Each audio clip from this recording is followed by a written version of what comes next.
You are Kelvin, newly reborn into a strange world, your memories wiped clean but with a twist. You remember being reincarnated and a goddess's voice guides your path. The goddess reveals that you possess the skills you chose before reincarnation. Your power. A summoner with the rare ability to double experience. With her guidance, you head straight to the Adventurers Guild. On the journey, the goddess introduces herself as Mina. Kelvin, before reincarnation, had sworn loyalty to her, a mystery that leaves you wondering what you were up to in your past life. Upon arrival in the town, you piece together your story from Mina's words. You died by some divine accident, a mistake the gods ye now seek to make right by giving you a second chance at life. As Mina meets you, face to face, sparks fly. You get hit by the arrow of love and confess your feelings. She's caught in the charm too, accepting to accompany you partly to rest since she's dumped all her work on her subordinates. When you ask about your lost memories, Mina reveals the truth. You chose to sacrifice your memories because you lacked enough skill points. Curiosity stirs. How dazzling must Mina be to have enchanted your past self so deeply? You find yourself talking to yourself in the busy market, worried others might think you're crazy. You're convinced Mina is not only stunning, but totally your type, the reason you fell head over heels before. Eager to see her for yourself, you ask about summoning her. Mina says it's not time yet, your powers aren't strong enough, but promises to wait for the day you're ready to accept her love. Next, you head to the Adventurers Guild to register. Mina warns you not to reveal your summoner skill. It's rare, and if nobles catch wind, trouble will follow. To keep your freedom, you keep your true power hidden. After receiving your Adventurer's Pass, you learn about the ranking system from F up to S rank. To level up, you must complete 10 missions at your current rank, and from C rank upwards pass a test to unlock higher level quests. Fail and penalties await a system designed to weed out reckless dreamers. You're shown beginner missions, and Mina advises you to start by slaying slimes. This quest will allow you to forge contracts with monsters and safely test your summoning magic without alerting anyone. Choosing the slime hunt, you ask the receptionist for directions to a weapon shop. You buy a wooden staff and set off on your mission. Deep in the forest, you encounter 3 slimes. Mina reminds you to weaken these creatures first before trying to form a contract. For beings that can communicate their consent is all you need. You realize magic would just obliterate them, so you opt for physical attacks with your staff. But these slimes aren't pushovers. Their strength makes every striker struggle. After a tough fight, you finally land a hit that drains one slime's health. You reach out your hand to seal the contract and succeed. Mina suggests naming your new companion, so you call the slime Cloto. Feeling every flicker of Cloto's emotions, you realize you can now truly communicate with the creature you summoned. With Cloto by your side, you press forward to continue your mission, each step deepening your bond, each battle a testament to your resolve. The adventure has just begun, but already the threads of friendship and destiny entwine tightly around you. Slim was tasked with bringing back the bounty. Kelvin used magic to take down one monster, while Cloto defeated another. Noticing Cloto was faster than before, Mina explained that his summoning ability boosts all the summoned beast's stats by 100%. After clearing the Slims, Kelvin returned to collect his reward and started looking for an inn to stay the night. Passing through an alley, he discovered a slave trade, and among the captives was an elf woman who boldly locked eyes with him. With little money on hand, Kelvin chose to continue searching for an inn and finally found a suitable place. The landlady had already prepared food and told Kelvin to get ready. After checking the room, hunger drove Kelvin downstairs to eat. Mina asked Kelvin to quickly improve her summoning skills so she could join him, as she hadn't tasted human food in a long time. From that day, Kelvin continuously took on missions from the guild to fight increasingly powerful monsters. Thanks to his experience doubling skill, he and Cloto leveled up rapidly. To conceal his summoning ability, Kelvin invested in stealth skills to avoid drawing the attention of higher level foes. However, during one level up, he caught the eye of another adventurer due to his swift progression. Many speculated he was a rogue from a distant kingdom. The guild urged him to upgrade his equipment, as his current gear was akin to starting gear. It was there that Kelvin encountered a B-rank adventurer named Casso. According to those nearby, Casso was a powerful individual who took pleasure in bullying weaker adventurers. It seemed he had set his sights on Kelvin, as the latter was undertaking higher-level quests.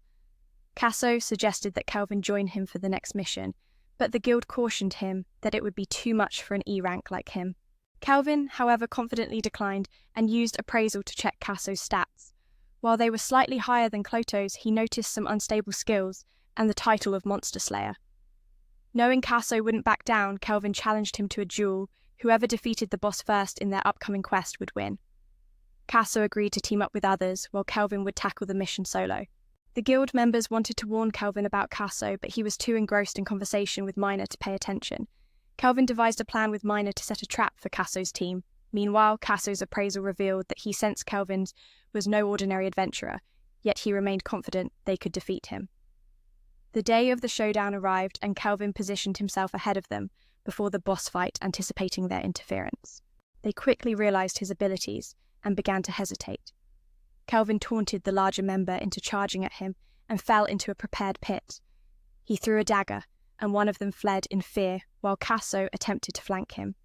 However, the fleeing member was intercepted by Cloto, who had evolved into a gluttonous Slim. As the larger foe escaped the pit to confront Cloto, Kelvin faced off against Casso, and the battle concluded swiftly. Kelvin understood these thugs specialized in hunting newbies, as it helped them level up and earn rewards. With them apprehended, he planned to collect his rewards. Now, returning to the boss, a knight clad in black armor caught his attention. Noting the stable stats, Kelvin changed his mind and opted to recruit him. The knight, after a long time, was willing to converse instead of attacking, revealing he was once the captain of the kingdom's knights, but the reason for his presence there remained a mystery.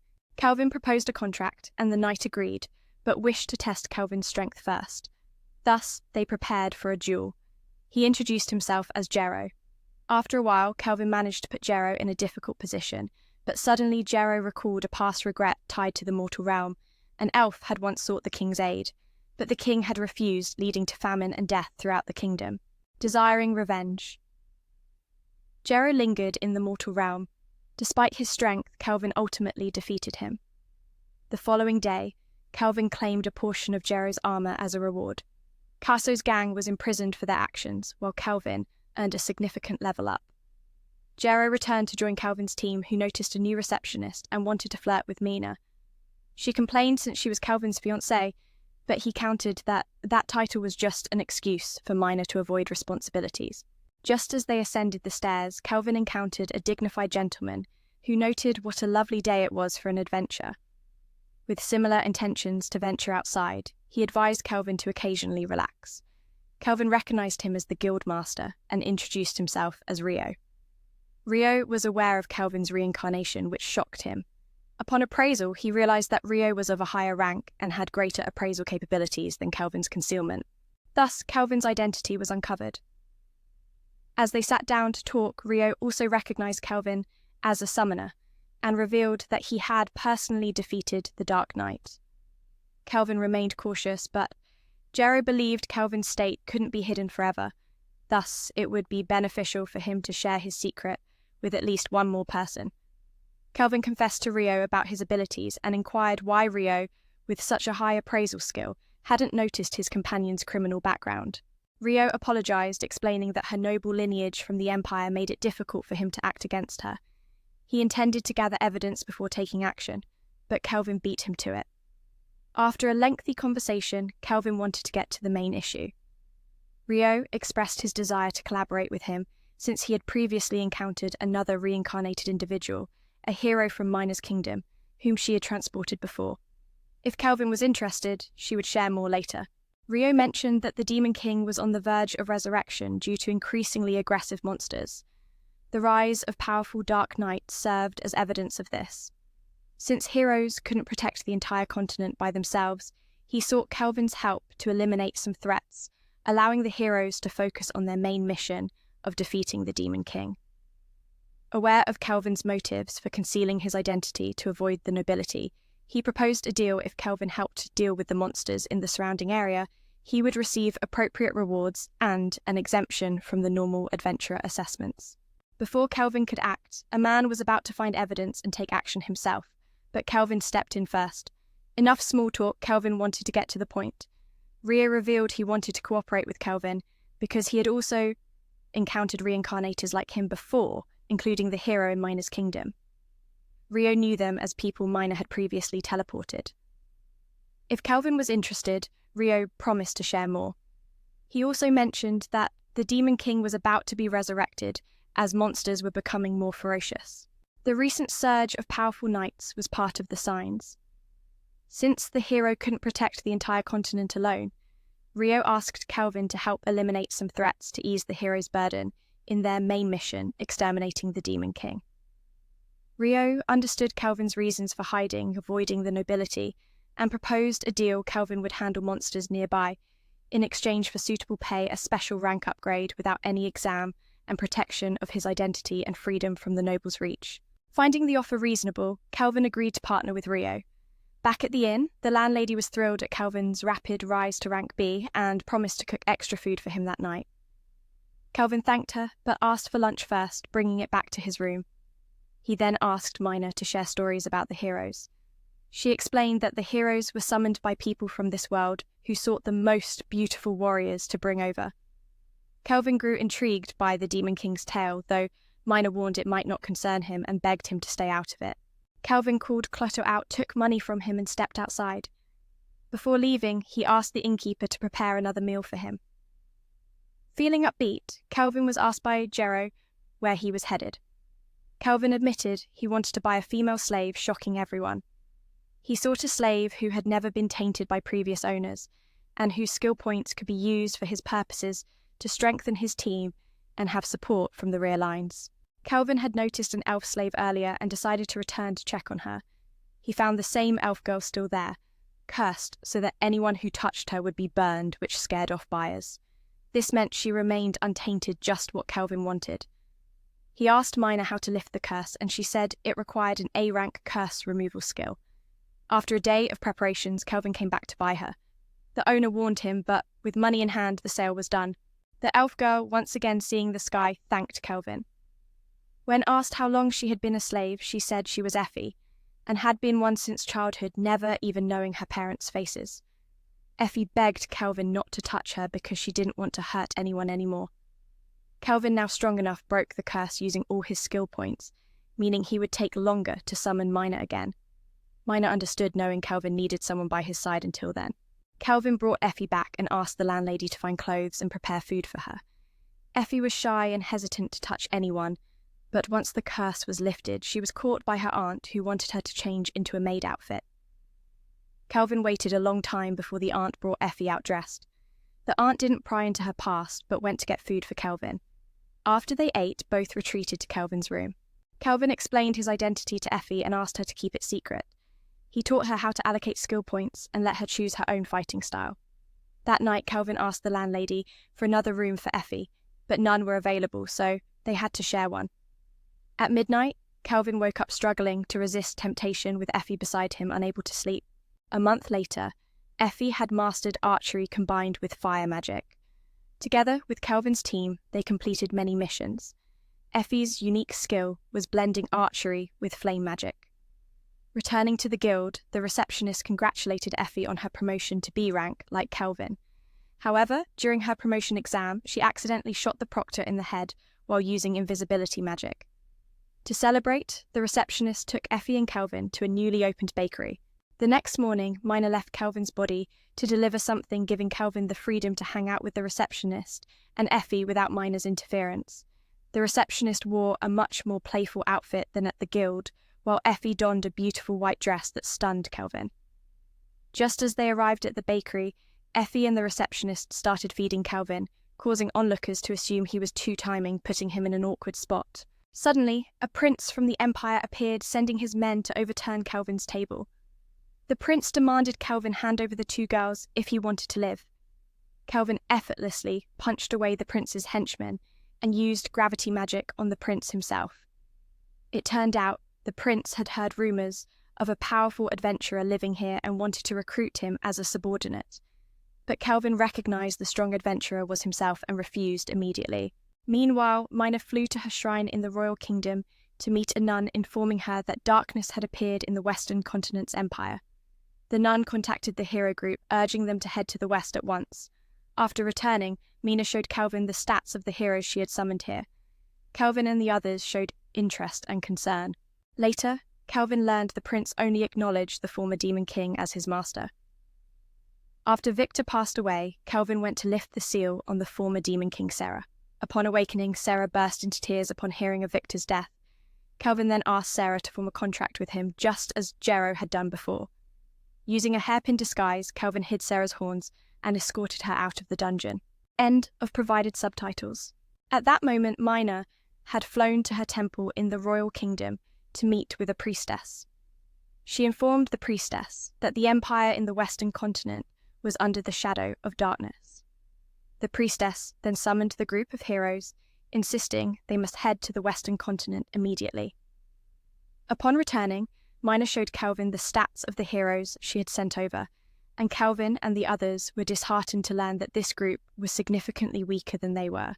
Calvin worried whether this team could defeat the Demon King when he appeared. After learning the forging skill, Calvin crafted several powerful weapons for the group, while Effie used her sewing skills to create an elite black cloak for Calvin. Shortly thereafter, Rio called Calvin to the Adventurers Guild because a demon had recently appeared in town, and this race of demons was among the strongest in the world. Rio sought the aid of a strong adventurer like Calvin to eliminate it. Calvin's group then ventured to a dungeon heavily guarded by the guild.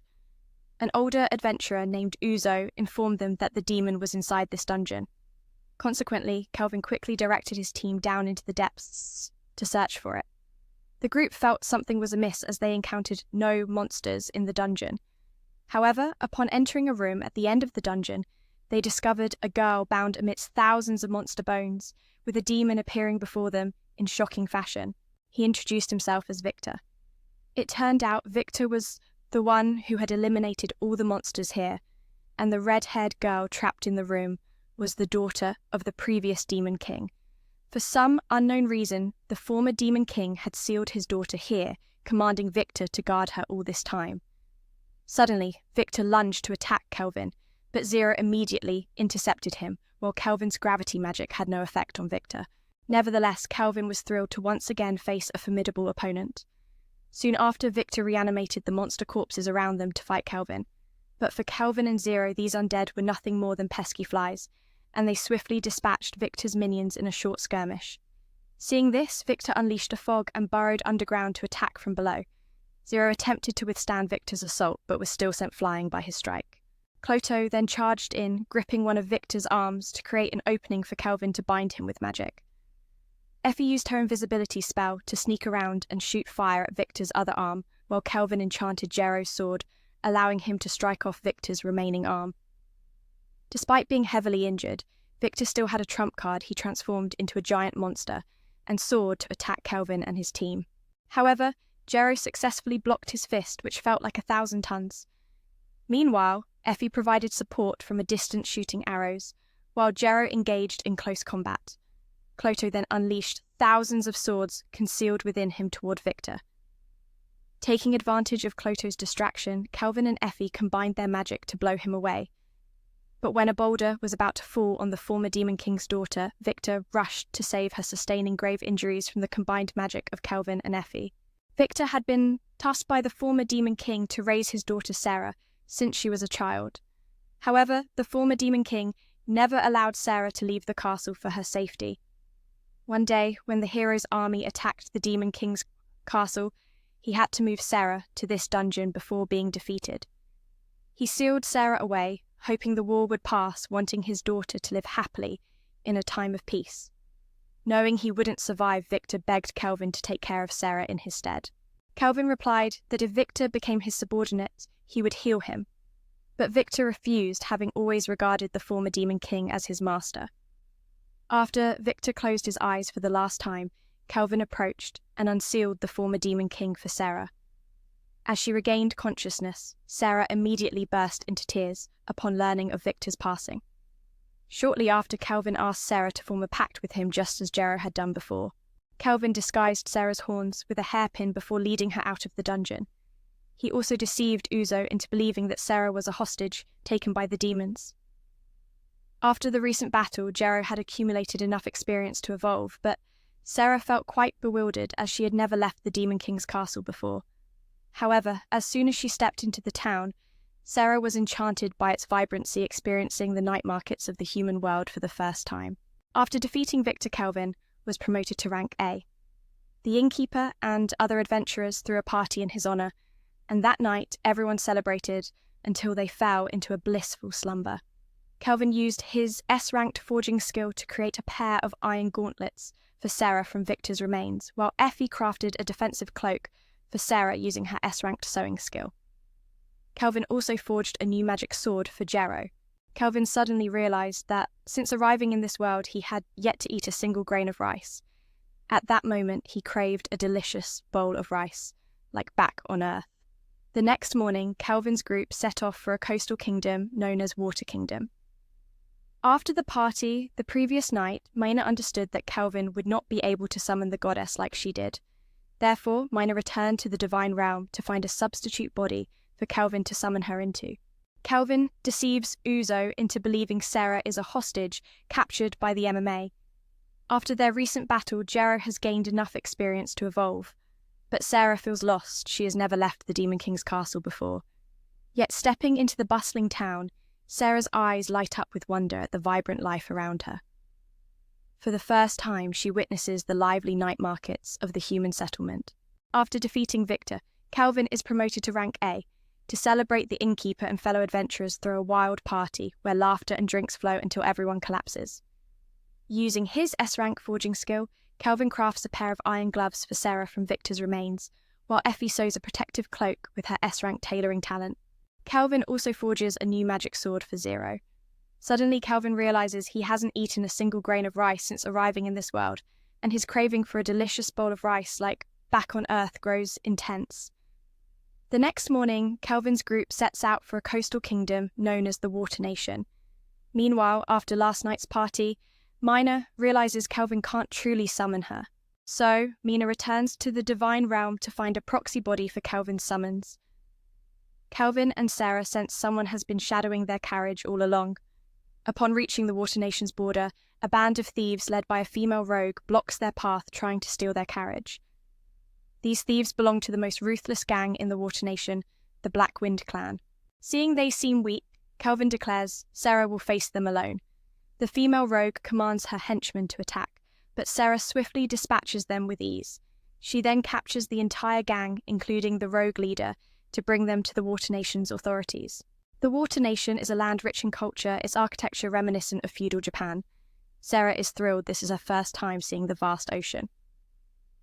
Next, Kelvin's group meets the Adventurers Guild leader, who, along with Rio, once adventured alongside them years ago. She reveals that the Black Wind Clan's leader, Christopher, frequently kidnaps women and children to sell across the border. Suddenly, Kelvin senses the presence of the hero group, sent by Mina. Inspired, he suggests to the guild leader to let this hero group handle the Black Wind Clan. The hero group agrees instantly to pursue Christopher's gang planning to head westward, as Mina instructed. Yet Kelvin seems to have a secret plan brewing to toy with these heroes for his own amusement.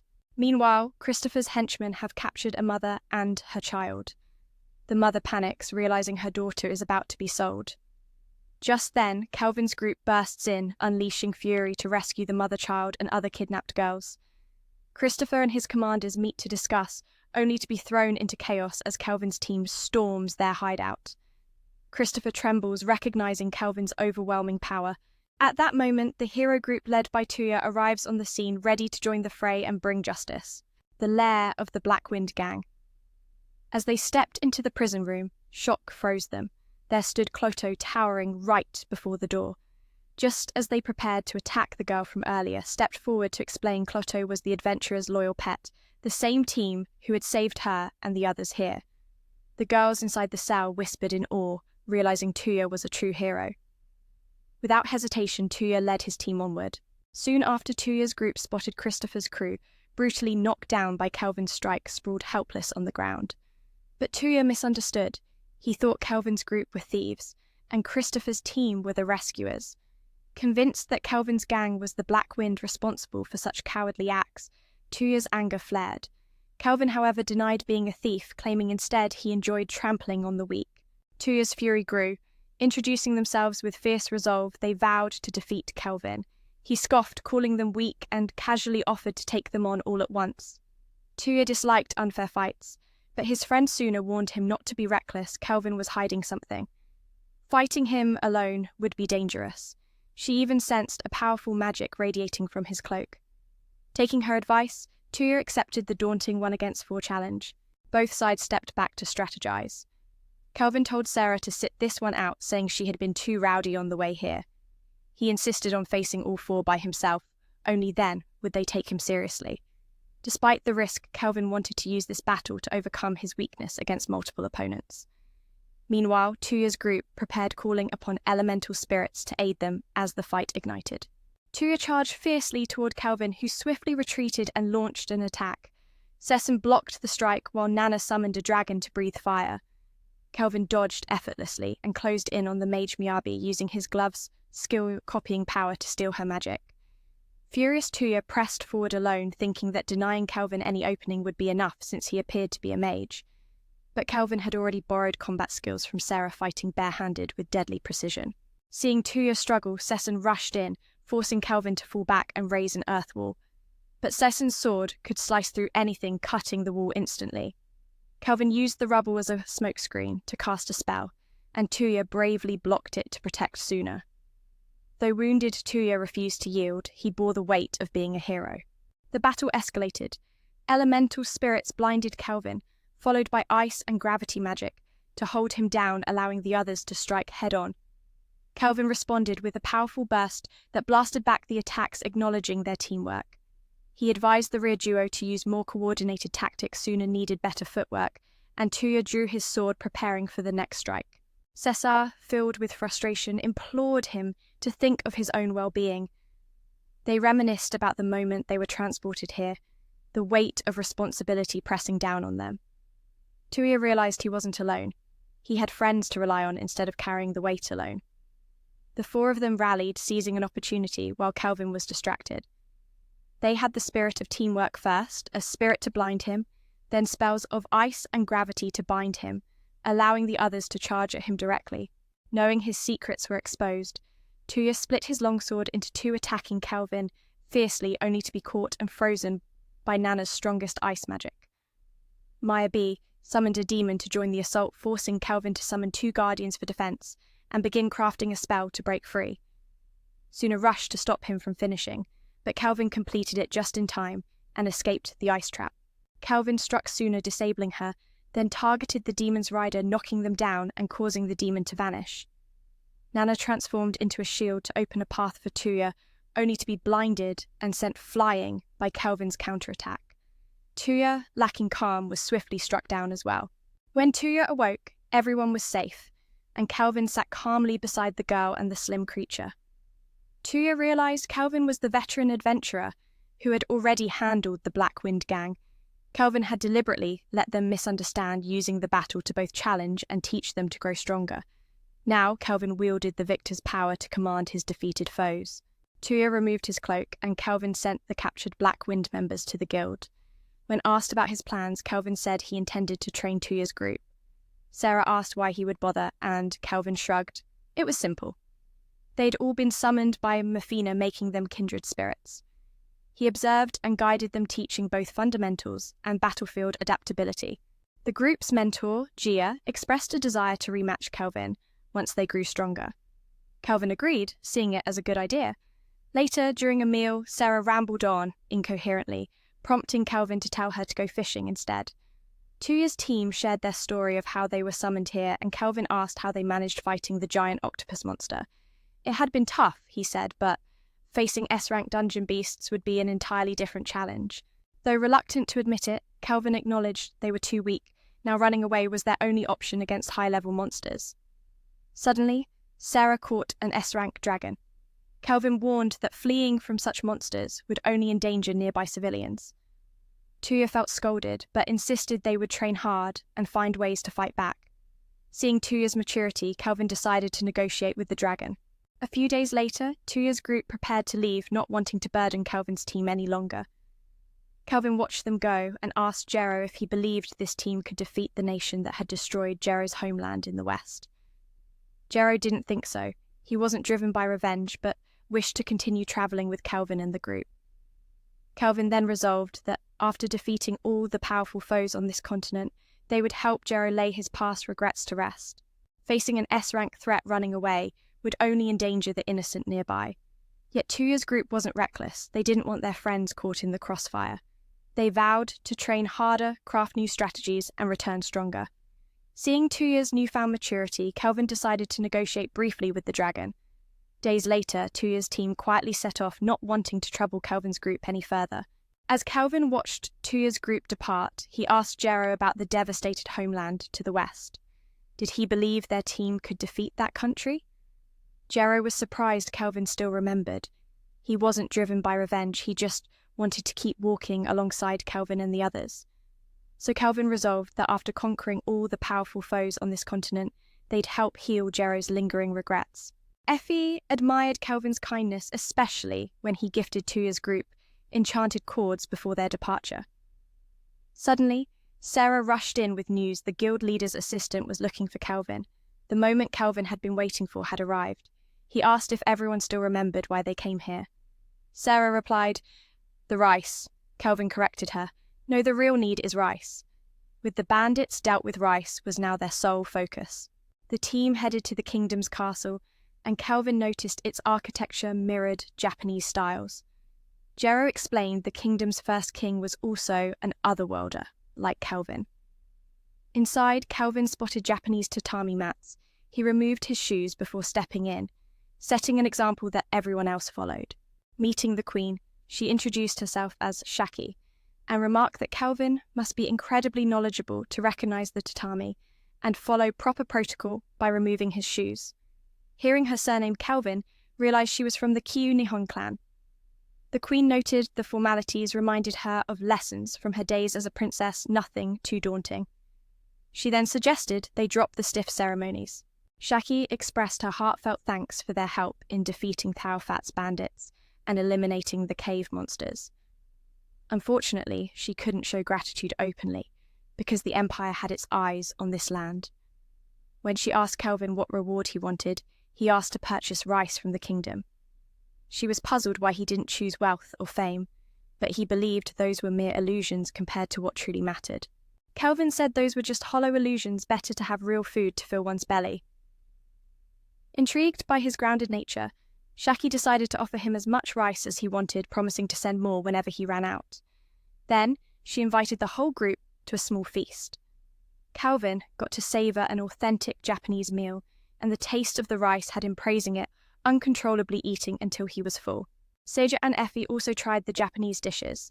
Zero seemed to fancy the sake and shared a few drinks with Seija. Effie even asked for the recipes, hopeful that these Japanese menus would soon be regular meals. Days later, Calvin's group stayed at Shaki's castle, growing skilled at cooking Japanese dishes. Calvin asked about Seija and Jero, one had gone fishing, the other training. Calvin wondered why Shaki always joined him for meals. She confessed she preferred Effie's cooking and gradually got closer, even suggesting Calvin stay to serve her. The job was easy, just be by her side from morning till night and help whenever needed. She promised not to mistreat him. Calvin knew her real reason was to keep Effie around too, but Calvin politely declined, saying the city needed him. Understanding his refusal, Shaki didn't push further. She felt reassured knowing he protected that city. As a special favour, she offered Calvin access to her kingdom's teleportation gate. Using it required permission from both sides, and Calvin wondered if he already had that authorization. Subtitles revealed that the seal Uayo stamped on his adventurer's license symbolized official recognition. Calvin realized Ririo had played a trick on him again. Soon after, he and his group officially returned, and the innkeeper learned about the Queen's interest in Calvin. Calvin explained he turned down the Queen because he preferred the freedom of being a wandering adventurer. He mentioned going out shopping, leading someone to joke if he planned to bring home another cutie like Effie. Calvin laughed it off, saying he was looking for a house for the group. He had already picked a small mansion that would be their new home. Xia rushed to pick a room while Effie wanted a room next to Calvin's and planned to decide later. Jero checked out the basement, intending to turn it into a training area. Calvin then explored the bathhouse, the main reason for buying the place. He introduced the group to Elle and her daughter Ryuka, whom he had rescued from the Black Wind gang. They had applied to work as servants there. That night, as Calvin lay down and thought of the old inn, Mina suddenly returned. Having adjusted her body, Calvin could now summon her again, and the moment he called, she appeared. I have to admit, she's exactly his type. The next morning, Mina tried the food Effie cooked and couldn't stop praising it. Jero, curious, asked who this girl was. Calvin introduced her as the goddess Mina, someone they'd heard about for a long time, but only summoned yesterday. Mina thought that XG wouldn't like her much because of the Demon King incident before, but XJA didn't hate her knowing the hero had defeated her father. Zero lifted the mood by calling Mina Calvin's lover, but she took it further, calling herself his main consort. The group had to rename Mina, because calling her goddess would cause chaos. So she wanted them to shorten her name to Mayo. Then, to reward Calvin for successfully summoning her, Mio decided to bless him with a unique blessing that would protect him from one critical hit per month and grant him the ability to summon heroes from other worlds. Meanwhile, Sajar and Mao trained fiercely, testing their strongest moves against each other, both strong enough to shatter their opponent's weapon. Exhausted, but still undecided on a winner, Jero wondered why they were so fired up. The two revealed they'd bet the right to sleep next to Calvin. Afterward, both girls went to bathe with Effie bringing their clothes. They all noticed Calvin was deep in thought, worrying about the current state of the hero team. The two girls had been using their strongest techniques to spar, both powerful enough to break each other's weapons. Though exhausted, neither could claim victory. Jero was puzzled by their enthusiasm, and they confessed they were betting on the right to share a bed with Calvin. Afterward, they went to bathe, Effie bringing clothes for both. Calvin seemed troubled, possibly over Mao's earlier words, as he himself was summoned from another world and carried many unspoken feelings. Mio approached Calvin, feeding him chocolate and asking what was on his mind. Calvin wondered why heroes were needed in this world. Mio revealed the truth about the Demon King's reincarnation, a cycle of this world, and how powerful the Demon King had become, something even she couldn't fully predict. What was certain was that the Demon King possessed two key powers, one that amplified his evil will and made him immune to mind control magic, and another granting invincibility against all magic in this world. Because of these powers, heroes summoned from other worlds are essential since their unique abilities can pierce through the Demon King's invincibility. Calvin himself could do this, but disliked summoning heroes. Unlike him, who lost his memories and adapted easily, these summoned heroes were suddenly shackled by the title hero, a chain he found unjust. Mio then gave him a choice. She explained there were two types of hero summoning, one summoning living people and the other reincarnation summoning, which calls the souls of the deceased. Reincarnation summoning consumed more mana, so the first type was for many weaker summons, while reincarnation heroes like Calvin gained special privileges and skill selection, making them inherently stronger. After sharing this, Mio left Calvin to ponder. That night, Calvin gathered his team to announce his decision to summon a hero to strengthen their party. Everyone respected his choice. He then led them to pool their mana and set up a summoning formation, waiting anxiously. Time passed with no sign of anyone making Calvin fear failure, but Mao reassured him the summoned hero was still choosing their skills. Soon, a young girl appeared, still confused, whom Calvin explained had just been reincarnated. She introduced herself as Rio and was so overjoyed by her reincarnation that she nearly cried. Before she could explain more, exhaustion overtook her and she fainted. Calvin followed, drained of mana himself. That night, Rio woke up realizing she had been reincarnated. She ran outside into the grass, thrilled because in her previous life, she was bedridden and barely able to move. Now, running freely was a dream come true. Calvin met Rio and apologized for summoning her without her consent, but she appreciated his actions. She shared how she'd been seriously ill and immobile before, and now she wished to join Calvin's team as a comrade. He agreed and asked her to introduce herself to everyone as his little sister, explaining that black hair was rare in this world. He later suggested she pick a new name because Rio sounded like an unpleasant old man he knew. Rio chose the name Ran, which wasn't much different, but still acceptable. With that, Calvin's group gained a new member. Soon after, Calvin woke to find the two girls flanking him in bed, remembering how they'd been competing for the right to sleep beside him. Ran also climbed into his bed, leaving Calvin to wonder if his past self ever imagined this bizarre scene. The next day, the team entered the forest to hunt Ryan-level monsters. Ran happily ran around, while the two maids, for unknown reasons, were also called along. Calvin explained he wanted to use his skill to share experience so everyone could level up faster, even the maids despite having golem guards at the mansion. He told Ryajiro and Cloto to clear out monsters freely and compete on who could kill the most. Ran and the maids showed signs of leveling up, making the trip fruitful. Suddenly, Calvin sensed a creature approaching. Effie identified it as a lone shadow wolf lost from its pack. Calvin told the others to let it pass, but when it ran toward their group, he stood his ground using gravity powers to restrain and weaken it before taming it successfully. He brought it back as a companion dog for the girls. Effie then spotted Udo's team nearby. When the two groups met, Udo asked what they were doing. Could he have ever imagined his past life would lead to this moment? The next day, Calvin's group ventured into the forest to hunt S-rank monsters. Ryan darted around excitedly, while the two mother and daughter maids, for reasons unclear, were also summoned by Calvin. He explained he wanted to share his experience points to help everyone level up, even them, despite their roles as maids under the mansion's watchful golems. Calvin wanted their stats slightly improved as a precaution. He then sent Ryajiro and Cloto on a monster-slaying spree, challenging them to see who could defeat the most. Ran and the two maids showed signs of leveling up, making the hunt a success. Suddenly, Calvin sensed a creature approaching. Effie identified it as a lone shadow wolf strayed from its pack. Calvin told the trio to let the wolf pass. It ran straight to Calvin's group, where he stepped up to confront it. Using gravity manipulation, he restrained the wolf and weakened it just enough before taming it successfully. He brought the wolf back as a companion for a young girl. Meanwhile, Effie spotted Udo's team arriving nearby. Soon, the two groups crossed paths and Udo's leader spoke first. When the whole group asked what they were doing here, you said it was a picnic. But curiosity got the better of you. Why was Udo here? He revealed he was leading his team through a promotion test. Their mission to slay a certain number of monsters lurking in this forest. Udo noticed your squad had grown quite large and oddly enough was filled with girls. You explained that the two ladies were your mother's servants. Mayo introduced herself and Ran kept insisting she was Calvin's little sister, just as she had told Udo's teammates. They were envious, thinking you were surrounded by too many girls. Udo tried to defend you, but the others joked, "What if he's already married?" He understood their feelings. Then Udo's group sprinted away, leaving your team behind.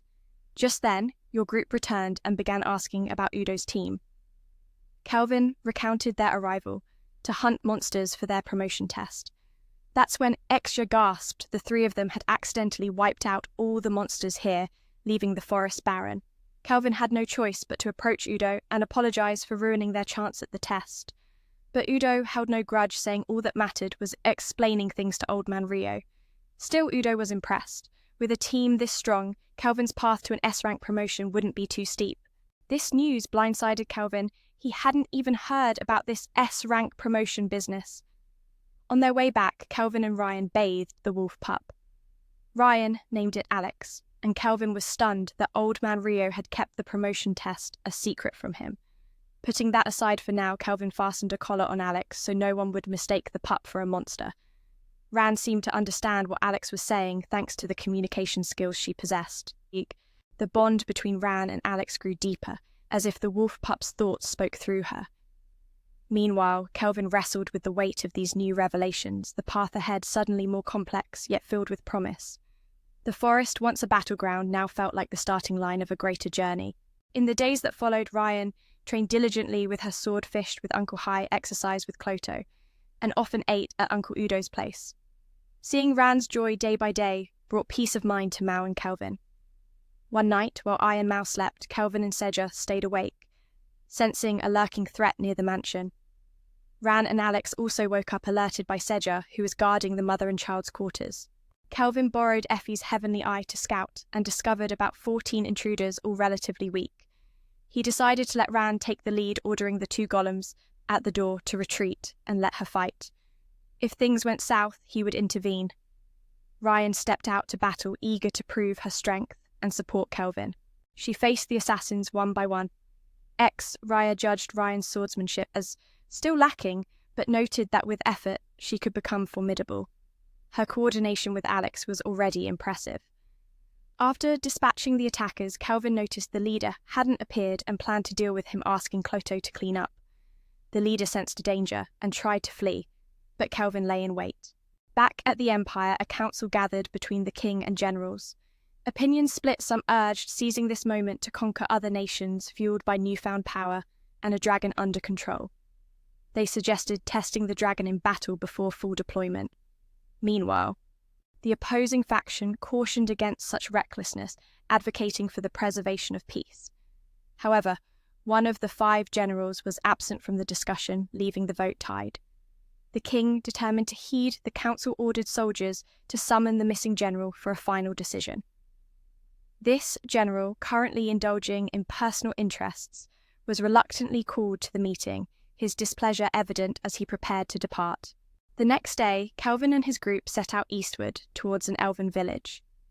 Confusion arose, as the elves were believed to reside in the west, but Mio explained that they had migrated years ago. Their journey here was a mission assigned by Chief Rio, a dual task of both a quest and a test for Kelvin to attain rank S. The assassins had been identified as agents of the Empire. Although they publicly maintained a stance of peace, skirmishes at the border hinted at brewing conflict with their neighbouring countries. King Leon of that land had sent a plea for Rio's assistance in protecting the elven village within his territory. To achieve rank S, Kelvin needed the approval of both the king and queen, and the queen had already consented. Now only King Leon's approval remained. Mio remarked that King Leon was a true warrior, his strength rivaling that of an S-rank adventurer. Speculations arose that Kelvin might wish to challenge King Leon, but he quickly dismissed the notion. As for safeguarding the elven village, Kelvin suspected a connection to the Empire, but they needed to stay vigilant against potential ambushes, which, as fate would have it, indeed awaited them. They were ambushed, but by elves. Kelvin presented King Leon's letter of introduction, and the village chief appeared apologizing profusely and welcoming the group into the village. He was taken aback by Ife's resemblance to someone he once knew. Upon reaching the chief's home, he expressed regret for his earlier impoliteness, but Kelvin wished to discuss Ife's past with the chief. Years prior, before their migration, a dragon had descended upon their village, seeking revenge for an elf who had angered it. Unable to identify the culprit, the dragon razed half the village. In a desperate plea, a girl approached the dragon, begging for mercy in exchange for becoming its bride. The girl consented and was taken away, but years later, the villagers discovered she had perished, fearing the dragon's return. Jero questioned if Ife was the daughter of that woman, pondering whether she possessed dragon blood. Mina clarified that Ife was half-elf, meaning only a union between human and elf could produce the chief. Regretfully, he admitted he had little more information to provide, but Ife bore no resentment. Despite having no memories of her parents, she had forged a path of her own. Now that he has a family of his own, Kelvin turns his attention to a pressing issue, the mysterious monsters attacking the village. He learns that the elf tribe has cast a barrier to keep outsiders at bay, yet these creatures have somehow infiltrated the village and abducted its inhabitants. Realizing the magic they wield is quite weak, Kelvin understands that anyone knowledgeable in magic could potentially breach their defenses. However, the village chief notices that the monsters aren't sowing chaos indiscriminately. They seem singularly focused on kidnapping the elves. Kelvin, grasping the gravity of the situation, requests permission from the chief to fortify the area, ensuring that no monster will ever set foot in the village again. That very night, Imperial soldiers return with monsters to attack the elf village, but they are suddenly ambushed. Unaware of the source of the arrows raining down upon them, the soldiers are bewildered. None of them are hit. The reason Effie has unleashed magical arrows from a bow crafted by Kelvin designed to keep its wielder hidden. Kelvin has plans for the enemy commander as he aims to gather information. He has erected a watchtower and fortified the village with walls, while also creating a moat filled with toxic water to prevent any advances. Zero and the others are stationed at the gate, ready for whatever comes next. Soon enough, one soldier returns to camp, announcing they are under attack from a party of adventurers, all of whom are stronger than the monsters themselves. Shortly after, Mina and Ryan arrive at their camp, where the commander has summoned a massive beast. Mina decides to send Ryan and Alex to battle it, eager to test her newfound strength. Ryan charges in, but takes a punch from the giant, managing to dodge at the last second and climb its arm to strike at its head. However, the creature's tough hide forces her to retreat, knowing that a direct hit could spell doom for her. Not one to shy away from danger, she and Alex prepare to take on the beast together. Cloto tosses them 3 swords, and with renewed vigor, they return to battle and unleash a powerful skill upon the giant. The commander is forced to reveal the beast's true form, a colossal fire giant. From a distance, Kelvin observes this, but allows Ryan to handle it as he senses the creature's flames are still relatively weak. In a surge of determination, Ryan charges in once more, unleashing a lightning strike that ultimately brings the giant down. The enemy camp erupts into chaos as Ryan celebrates her official recognition as a warrior. Kelvin is equally surprised by Ryan's rapid progress. Just then, an enemy soldier approaches, and Kelvin quickly discerns that he is a formidable foe. The soldier takes an interest in Effie attempting to lure her away, prompting Kelvin to attack him immediately, sensing his sinister intent. The soldier introduces himself as one of the 5 generals of the Empire, dismissing Kelvin as just another commoner. But this commoner is ready to give him a lesson for daring to covet those dear to him. As Kelvin assesses the soldier's stats, he realizes they are unusually high, indicating he is a reincarnate. The soldier expresses disdain for being scrutinized, yet he is taken aback by Kelvin's ability to perceive his high-level skills. Suspecting Kelvin may also be a reincarnate, he instructs Effie to retreat while he demolishes the watchtower and conjures 4 golems to assist in the fight. Kelvin sends the golems to attack, but he forbids them from taking the lives of the 4 female soldiers. This confrontation escalates into a duel between the 2 of them. Kelvin pursues the soldier into the sky, both engaging in a magical shootout that resembles a fierce aerial battle. The soldier fires magic indiscriminately, showing no concern for his allies below, forcing Kelvin to intervene to protect them. The soldier believes that beings from this world are inferior, as both he and Kelvin are reincarnate entities far stronger than the regular humans here. He assumes that Kelvin revels in the sheer power they possess, seeing a kindred spirit in his battle-hungry nature. However, Kelvin is not one to be selfish and ignore the lives around him. They both charge at each other, and, with a decisive slash, Kelvin lands a blow across the soldier's face, igniting his fury. At this point, Kelvin's staff has broken, so he asks Cloto to put it away, realizing that this soldier knows the sting of pain. Anger swells within the soldier, who decides to unleash his S-rank magic. Eager to witness the extent of the soldier's arrogance, Kelvin prepares himself. The soldier summons a massive shield followed by a swirling vortex surrounding him, creating a pressure that can be felt from the ground. Kelvin retreats to a safe distance, while his team below places their trust in him. With a smile, Kelvin asks Cloto to fetch a special item. He pulls out a legendary S-rank scythe and charges forward, slicing cleanly through the soldier's magic. Though he miscalculates, only managing to sever the soldier's leg, he aims to finish the job, but another general teleports in to save him. The golden-haired general admits defeat, but vows not to let Kelvin take the soldier's life, knowing he still holds value. Understanding that the soldier's teleportation was a branch of summoning magic, he realizes that Kelvin must be proficient in summoning as well. With a promise to meet again, the Golden General vanishes. The team below calls up to Kelvin, eager to know how the battle went. He informs them that he's let the enemy general slip away, and admits he is now exhausted, deciding to return to the village. Trusting himself, Kelvin smiled and asked Cloto to bring out the gear. He drew an S-rank weapon and transformed it into a massive scythe, charging forward to slice through the enemy's dark magic. Though he only severed the foe's leg, he aimed to finish the fight until another general teleported the enemy away. The blonde-haired man admitted defeat, but vowed not to let Kelvin take his life, seeing value in keeping him alive. Kelvin recognized the teleportation as a branch of summoning magic, realizing that this enemy was as skilled in summoning arts as he was. "Until we meet again," the man said, vanishing. Kelvin's team called to report, and he confessed losing the enemy general. Exhausted, Kelvin decided to return to Jero village. Effie relayed their victory to the village chief, who ordered preparations for a celebration. Jero teased Effie about Kelvin's earlier words, calling her Kelvin's woman. Kelvin returned with a calm expression that only made Effie blush deeper, too embarrassed to bring up the topic again. At that moment, Miner's group was racing to see who could return first and earn Kelvin's praise.